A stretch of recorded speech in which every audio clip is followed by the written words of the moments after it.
All right, let's continue. Next, we're gonna deal with the bottom 45-degree brackets.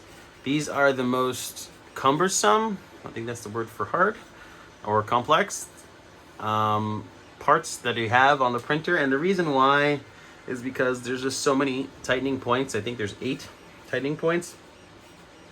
On the disassembly part of the manual, which is the beginning, it'll tell you to, take apart the H frame, which you see over here, take it completely apart, pull off the PSU, power supply unit, pull off the X gantry and all that stuff. But for Hollywood, I'm joking, for the video's sake, I'm just going to do it clearly with you. Obviously, you want these parts, when you're putting them in, to be under the least amount of tension so you can tighten them correctly. You want a perfect 90-degree angle on the front, and you want a perfect 45-degree angle in the bottom back. So what we're going to do is we're going to take our printed parts and prep them. I like to prep them by having the M5, M8 bolts already in with the T-nuts already in. As you can see, it's ready to roll. And this side have as well. The only difference is that you have over here is where the end stop is going to sit. This is the end stop, right? We'll go over that in a minute. And basically, you want it to be a little bit longer. So this is going to be an M12 bolt, I would say. M12, even M14 by 5 millimeters. And then 14 millimeters long.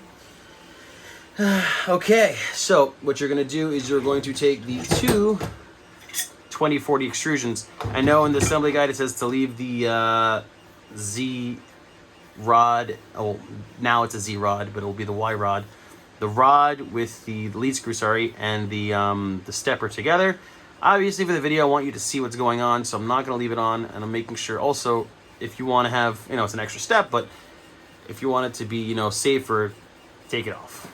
All right, so this I know is my left side because the prints are on the left side. When you're printing these, by the way, you print one and then you mirror to print the other one. Or you shouldn't even need a mirror. You can just keep it the same, but if you want just the writing to be on the outside, you mirror it. Okay, so you print 2 of these. People ask me what orientation do I print these? And people will be like, I print it like this, I print it like that, with supports on the bottom here and no supports here. There are many different ways, but I personally like to print it like this. It's the least amount of supports. It only has supports in this triangle area over here and the front triangle area over here, but everything else won't have supports. And it's super sturdy also, for me at least. And that's how I like to print it. Now let's put it on. So the bottom L over here, as you can see, there's like an L shape. The shorter part of the L will go towards the bottom of the frame, and the big part goes towards the top. So first what we're going to do is we're going to slide this on. Now it's going to be difficult, so again, we're going to have these T-nuts facing straight. And that's how we want them. So this way it slides onto the top of the 4040 rail. It's not going to be so-called easy because you have to make sure it's aligned every single time.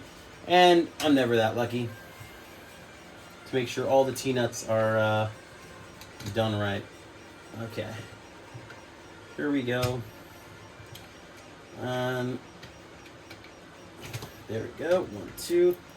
You can hear it. Careful not to snap it because this is the perfect time to snap the print because it's not under any secure anything. If you see one of the T-nuts are giving you an issue, I would say take a flathead, small flathead, and just wedge it there straight so it comes out aligned, because you don't want it to be tightened just yet. You want to do the tightening yourself. Of course, if it gives you issues, you pull out and then you put it back in.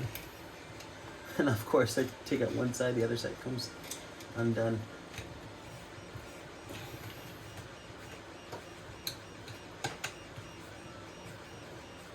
And I'm just gonna take it out and realign it again. So here's 1, here's 2. This one's not aligned. It's gonna be very. Yeah, see, I moved the wrong one in. And here you go. That's perfect. That noise you're hearing is my printer running off. Okay, that's one side. I'm not gonna tighten it just yet. I'm gonna do the other side first.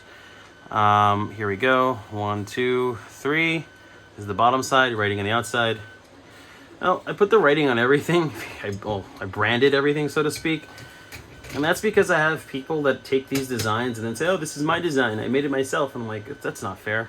Worked very hard on these things so that everyone can enjoy them, not for the sake of taking self-credit, but for the fact of people not stealing it.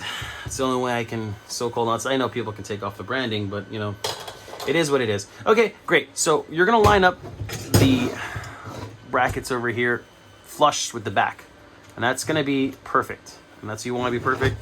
And you're gonna take your wrong one. You're gonna take your tool and you're gonna drop everything. That's what you're gonna. No, you're going to tighten it. And obviously, this is still the wrong tool. Lucky me. Well, I guess we're going old school until I can find it. All right. So you're gonna twist, twist, twist. You can even look on the angle here to make sure that the T-nut works. I do the sides first because they're easier. Of course, careful with your hotbed cable. You don't want that to come undone or get snapped in any way, because then it's a whole soldering ordeal. And it's just very unsafe to solder these things. And yeah, tighten these bad boys up. Obviously, if the T-nut doesn't twist and doesn't lock into the slot, what do? People say. Well, in my opinion, you loosen it all the way without releasing tension. So you loosen it all the way till it's still under tension, and then you retwist quickly, and it'll pretty much get it back, and it'll line it up. If it doesn't work on the first time, you can do it on multiple times. Oh, that's a nice sound when your printer's done print. Now, as you can see, it's a lot simpler in this position. The top part is going to be a bit harder to do. I just gotta make sure I get all of them. Don't forget to do this one. And you're gonna know right away that this thing is perfectly sitting right.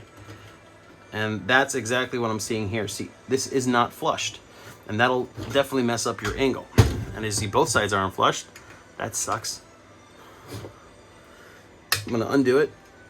I undid all of them. That's why I made sure to do 2 at a time. And then we're gonna slide it back slightly. There we go, till it's flushed with your thumb. And then you're going to tighten that bad boy. Where is that T? Let me see what I got here. 1, 2, 3, 4. So I'm missing one here. Okay. Tighten that. Tighten the one on the bottom. You know, you get all these nice, cool tools to use, but if they're not here when you need them, they're absolutely useless. And of course, I found it when I said that, because it's like, I'm not useless, I'm right here. All right. Okay. And okay. Hear that little crackling sound? Want to make sure it's locked in over there. You look at all the edges to make sure that inside the slot here is the T-nut is secured. You can even move it a bit. It won't go nowhere. We don't want it to go anywhere. Okay, so looking at the printer, this is the right side, this is the left side. So we're going to take the right side with the 2 holes for the PSU, and that's going to be on the lower side. So you're going to have it facing like this, as you can see, facing downwards. For Ender 3, Ender 3 Pro, even the V2 has these holes still because, you know, they kept the modeling there for some reason. I'm assuming that's because they want you to buy it and they don't want to spend too much on actually upgrading. The V2 on Ender 3 is mostly plastic part upgrades, as far as my concern. More aesthetics. And look, slide it right in. Remember, I had them released. And then we're going to tighten them. For the sake of this video, I'm only going to tighten 2. Make sure it's also flushed here. If it's sagging inwards, you don't want that. You want that 45-degree angle, so you make sure it's flushed. Over here, along this side, take a look at it. You want to make sure it's flush, because this will sit and it will sag because it's, you know, first, it's not under pressure, and number 2, it's, you know, it's a printed part. I know there are metal parts out there for these type of things, but the whole point of this build is to print your parts, make it your own, and get it done. Some people are like, yo, I'm not about that. Just get it done. For those people, I gotta say, maybe 3D printing isn't for you, but, you know, to each their own, and I bless all of you. Okay, Next side. This side is with the lead screw and the stepper motor go over here, these two holes. So you want to put that down like that, facing you, and you want to do the same in reverse for this side. Now let me just slide it in, line up those nuts like I said before. And once you line up the nuts, life gets easier. It just really does. Okay, perfect. Lined up. This is what it's supposed to look like. Obviously I didn't put that all the way in. You tighten it, you make sure this is on a 45-degree angle, so make sure it doesn't sag on you like that. I'll have to tighten it over here, but I'm not going to bore you anymore. This is only step number well, we just did all the way till 16. I did it reversed. I know in the assembly guide it says first do the top brackets, then do the bottom brackets. It's dealer's choice. I like to do the bottom brackets first and then slide them on. I think it's easier that way. I'm going to jump automatically to number 17 because we just did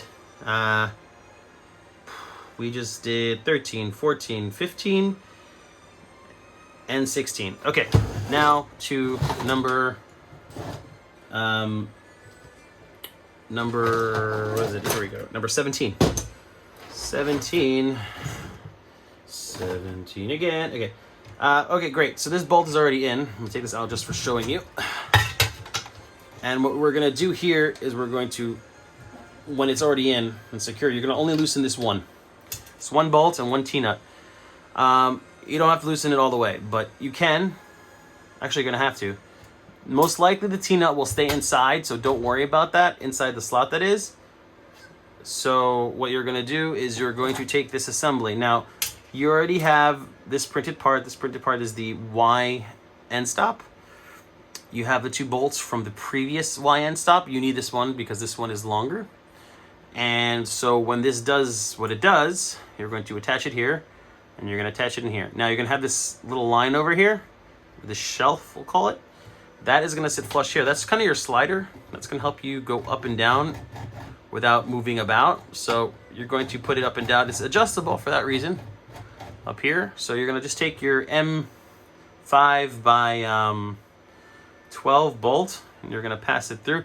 I made sure to make these bolts, this slot, a bit thin because you want to have resistance. You don't want to have the end stop, even though it's tightened on that one area, you don't want it to be, you know, moving for you. So it'll go in all the way, right? And then you're going to place it over here. Right now, it doesn't need to be under tension because you don't know where the end stop needs to be. And then you'll leave it in place. If you can see it, I'll even have the T-nut here just for argument's sake. Just to show you, because that's the whole point of this video, to show you how it's done. Sorry I have the my hand on the on this, but yeah, I'm gonna hold it like this. I'm not gonna waste your time, but this is how the end stop is supposed to go in. You tighten it just enough so it doesn't wobble on you, and you leave it there, and that will be the end of number 17. Next we're going to go on to the tensioners, so we will see you there.